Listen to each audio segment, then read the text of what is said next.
John chapter 12, verses 20 to 36. Now among those who went up to worship at the festival were some Greeks. They came to Philip, who was from Bethsaida in Galilee, and said to him, "Sir, we wish to see Jesus." Philip went and told Andrew. Then Andrew and Philip went and told Jesus.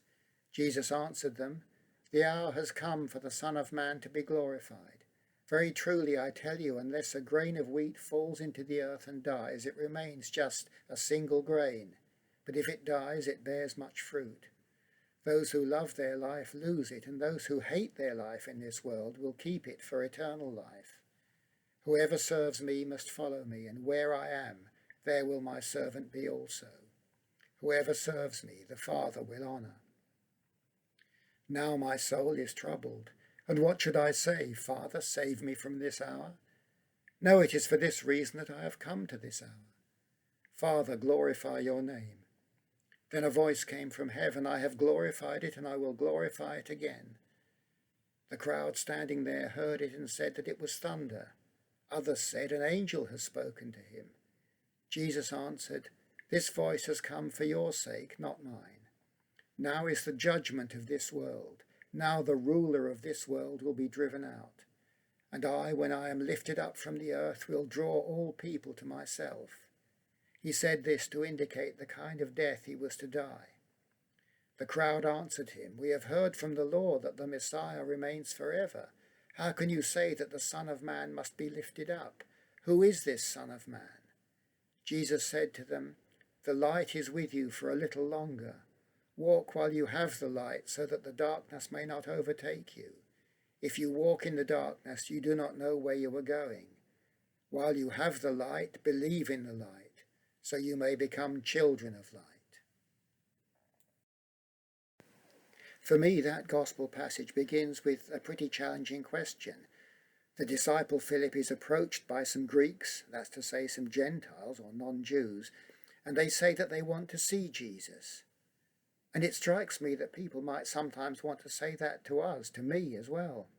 Or maybe they don't say it, but since we're Christians, perhaps they expect us to give them at least a glimpse of Jesus, even if they don't actually ask. So should I actually speak more about Jesus than I do? Should I risk sounding pushy or holier than thou? The Greeks don't say to Philip, "Tell us about Jesus." They say, "We want to see Jesus."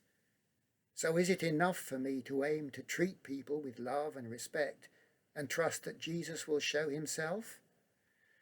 I'm going to leave that question hanging. Let's see what Philip does. He goes and he tells Andrew, and they both go to tell Jesus about the Greeks and presumably take the Greeks with them. And what Jesus responds may not have been what any of them were expecting.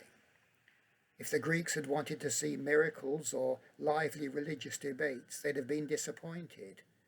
That dramatic and attractive phase of Jesus' ministry is just about over. At this point in the gospel story, Jesus is speaking frankly about his fairly imminent death. And it's important to see that Jesus is putting a fairly positive spin on death, because the way to the fulfillment of God's purpose lies through death. Jesus explains this with the analogy of a single seed that dies in order to become something new, a flower, a bush, a tree, which will in turn bear more fruit and more seed, and so multiply. This is the order of things in the God-created physical universe, and it's also the way of things in the spiritual realm that Jesus is spelling out. We may be able to grasp that picture of the grain or the seed, but Jesus seems to stretch our understanding further by what he says about hating or loving life.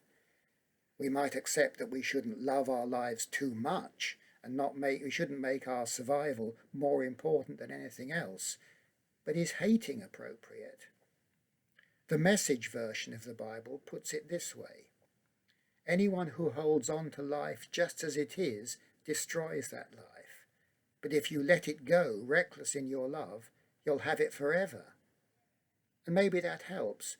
Maybe it suggests that we should hate the idea that our life can stay the same all the time, but we should be welcoming the prospect that to follow Jesus implies change, and some things in our life in our life may have to be let go. Jesus is very soon going to let go of his life in the world. And he says he expects his disciples to follow the same principle of accepting the death of at least some parts of our life, even if not yet the total death. Wherever Jesus is working in the world, that's where his servants must be also. Now, accepting death isn't easy. Jesus says in verse 27 that his soul is troubled. But his prayer isn't, get me out of this. His prayer to God is, glorify your name. And God answers that prayer with words that sound to some of the hearers like thunder. And those words come for the sake of the hearers. Today, as we listen to Jesus' prayer in this passage, what might God be saying to us? What does Jesus mean when he talks about judgment? He means, I think, that his unjust execution will be conclusive evidence that worldly powers, both the Jewish leaders and the Romans, these worldly powers have rejected his offer of love, forgiveness, generosity and justice. Instead, the worldly leaders have made a deal with Satan, who is the ruler of this world. And that deal is the same one that Jesus rejected in the wilderness when Satan offered him all the kingdoms of the world. But the ruler of the world is going to be defeated because Jesus' death won't end the story. In verse 32 of our passage, Jesus is saying that his unresisting and undeserved death will show that the cruelty and injustice disfiguring the world will be driven out as we follow his ways of non-violence rather than copying the world's striving and violence. And that hope that following where Jesus goes, even if we only half hear and half understand what he's promising us, that hope is the light that Jesus says he wants us to hold on to. So let's not allow that hope to be extinguished by any darkness. I'm going to finish with a short poem which is in the voice of the disciple Philip and imagines him looking back on these eventful days that he spent with Jesus on his ministry. From the first he spoke of growing things. He teased Nathanael beneath the fig tree, and afterwards his teaching seemed all planting, promising a harvest. Parables were yeast to swell the bread he fed the crowds. Strangely, they were foreigners who drew from him at last the truth that we were less inclined to hear.